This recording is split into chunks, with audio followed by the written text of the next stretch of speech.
I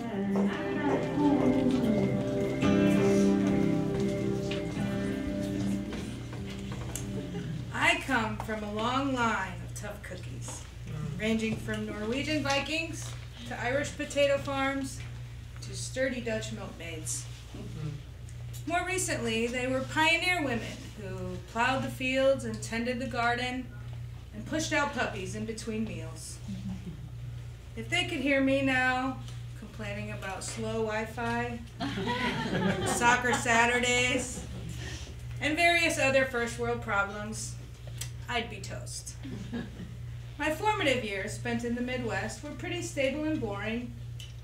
We washed cars on Saturdays and went to church on Sundays. My baloney had a first name. No one was allergic to anything. And the only time we went inside was when the pesticide truck came by to spray for mosquitoes. My dad was a Vietnam vet, Reagan Republican, off slaying dragons, Mad Men style, and bringing home the bacon.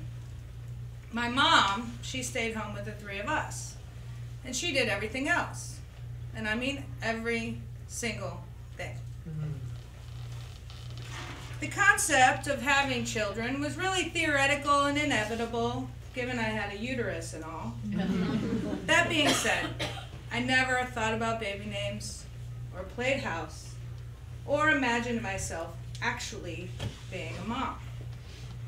Dreamed of being a Harlem Globetrotter, a truck driver maybe, or the first woman Major League Baseball. When I became sexually active, of course, the primary goal was not to have children. Thank you, public school. Thank you, sex education. And thank you, Planned Parenthood. Because of that little white pill, I was able to graduate high school without becoming a statistic.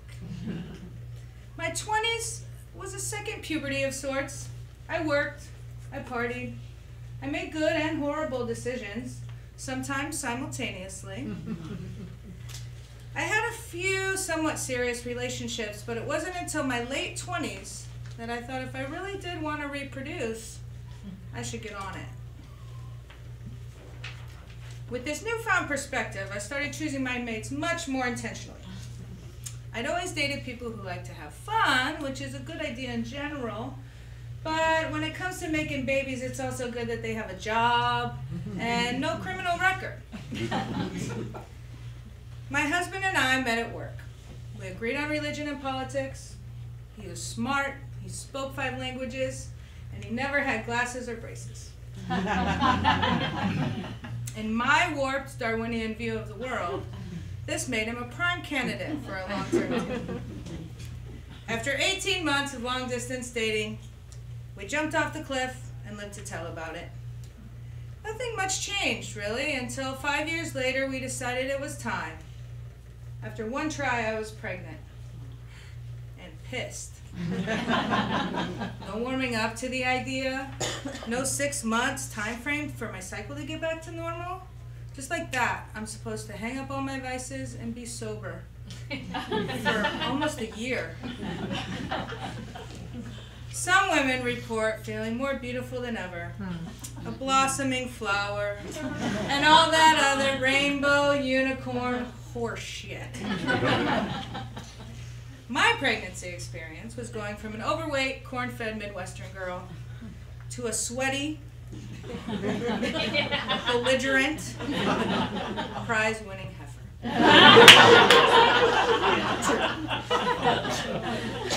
On the scale of pregnancies, it was relatively uneventful, other than some heartburn and some high blood pressure. It was a pretty smooth ride, but I hated it. We bought a house, got things ready, and had a healthy baby boy. I should have been ecstatic, but I wasn't. The only thing that made me happy was that I wasn't pregnant anymore. It wasn't love at first sight. It didn't make me feel complete or make me love my husband more. My body was wrecked, and my boobs were the size of basketballs. I wanted to run away and change my name. I didn't run away, although I still think about it, and was home for the first 4 months. I've since blocked out most of the details. The only thing I can really remember is constantly waterboarding my 6-pound minion with my 10-ton tits.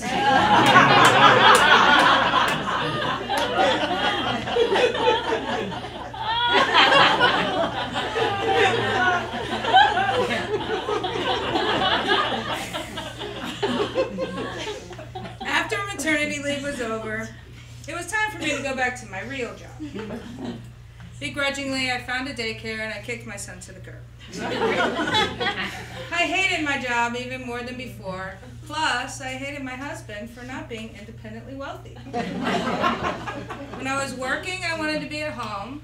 But when I was home, I was plotting my escape. I had one foot on the dock and one foot in the boat and was paralyzed by committing to either choice.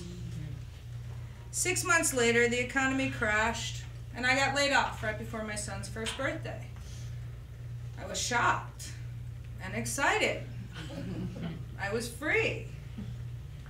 Little did I know, freedom with a 1-year-old is an oxymoron, with emphasis on the moron. I was home for a year. The first 6 months were amazing. I spent my time far away from the rat race's fluorescent lighting, hanging out at the park with my man in the California sun, meeting some fabulous women, and forming my village. But I started to get antsy as the weeks passed and began fantasizing about things like a paycheck, a lunch break,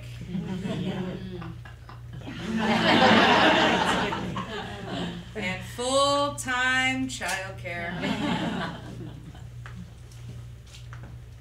Then just like that, an old colleague got in touch with me and gave me an offer I couldn't refuse.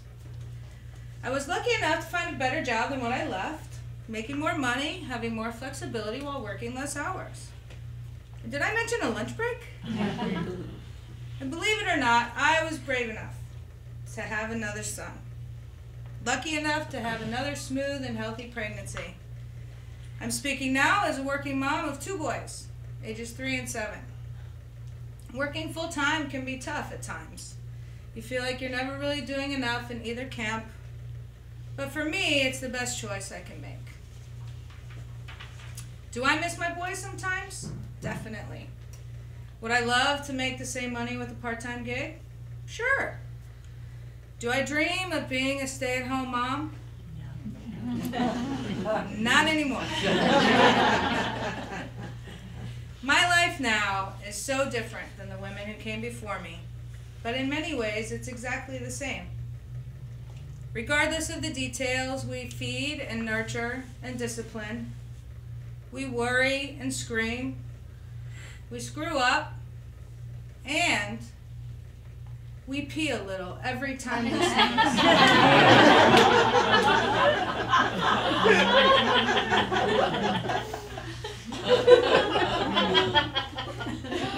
But since the beginning and until the end of time, the mom job is the one job that the world depends on, no matter what your days are made of or where your seed was planted. And although there are times when I want to give it all up and sell my kids to the highest bidder, I'm grateful for the challenge of a lifetime. My boys keep me off the streets, and they make me much more responsible than I would be otherwise. And for that, I know my mom is eternally grateful.